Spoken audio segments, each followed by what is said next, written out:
त्यांचा दर महिन्याचा पगार 2223 आहे.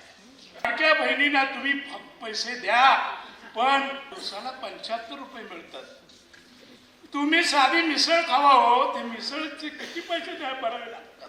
ही सार्वजनिक ग्रंथालय आहेत, त्यामध्ये जे कर्मचारी काम करतात आणि विशेषतः ते मध्यम वर्गातले आहेत, म्हणजे अगदी घरच्या गरिबीमधला मदत व्हावी म्हणून काही मुली काम करतात, कम शिक्षित मुलं काम करतात, म्हणजे काम करतात आणि हे सगळे मध्यमवर्गीयातले आहेत.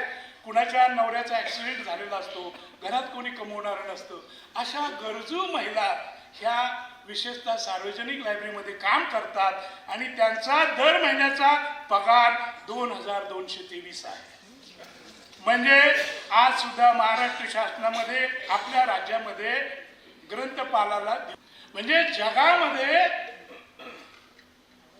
जागतिक कसलं रेकॉर्ड होईल की एवढा कमी पगार मिळायचं.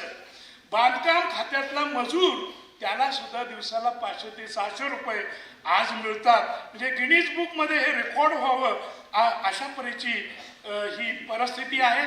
आणि म्हणून मला अगदी शासनाला सांगायचं, कुठल्या एखाद्या राजकारणावर किंवा पक्षावर मी टीका करत नाही. गेल्या 25 वर्षात तुम्ही आम्ही माय मराठीला ही अवनती आणलेली आहे. 35 वर्षापूर्वी शिरवाडकरांनी मंत्रालयाच्या दारामध्ये माय मराठी उभी आहे आणि तिच्या अंगावर लखतर आहेत असं सांगितलेलं होतं. ती लखतर कमी झालेली नाहीत, हे आपल्याला मान्य करावं लागेल. कुठल्या गोरगरीब महिलांना पैसे मिळत असतील तर दुःख बाळगण्याचं मला काही कारण नाही आहे.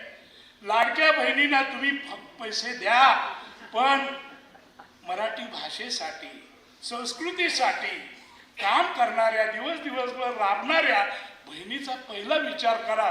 एवढा केला तर काय शक्ती